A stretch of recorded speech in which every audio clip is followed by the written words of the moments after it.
ए 5 लाख धानले 5 लाख वाह कसो कोट उही बार परिहाल्छ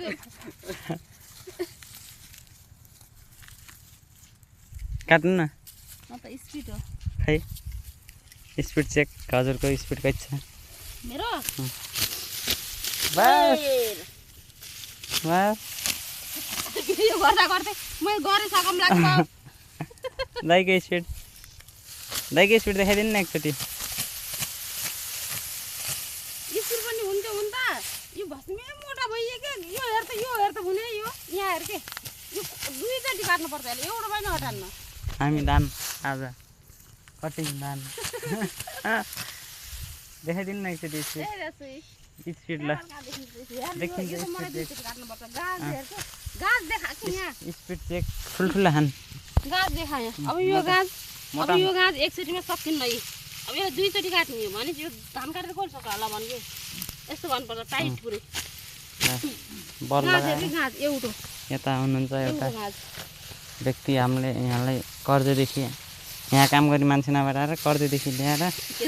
काममा लगाइराखौँ यता हाम्रो एकजना तुलसीपुरबाट आउनुभएको धान काट्नु यहाँ हाम्रो यहीँको बासिन्दा हुनुहुन्छ उहाँ चाहिँ यहाँ चाहिँ नाच्दै हुनुहुन्छ हाम्रो यो धान हेर्नुहोस् यस्तो छ यो खराब छ धान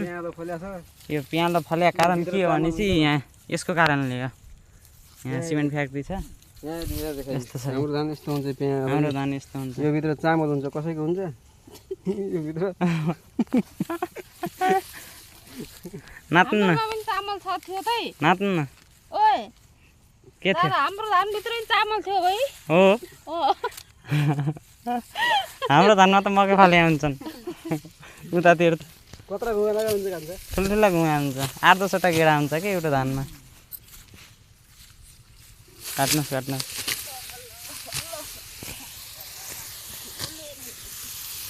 युट्युबमा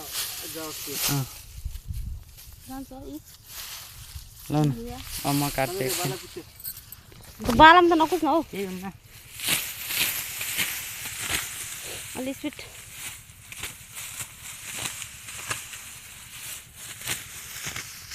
लास्टै मोटा खानु के धान ल हेर्नुहोस् हाम्रो यो धान सम्बन्धीको सब इन्जिनियरले धान काटेको हेर्नुहोस् फिटनेसबाट केही कसरी काट्ने भने कति भित्तामाथि कति हातमाथिबाट धान काट्ने कुरो त्यस्तो धान कटाइ हुन्छ बल्ल भयो दुईवटा भन्दा तिनवटा हुँदैन कि मोटा त्यति भने त काटिस कमसेकम भिडियो गरिदिएर भिडियोको लागि भिडियो गरेर सबै लाग्छ भयो आज हुँदैछ सकिन्छ आज यो भिडियो गर्ने एकजना भिडियो गर्ने मान्छे आजलाई यति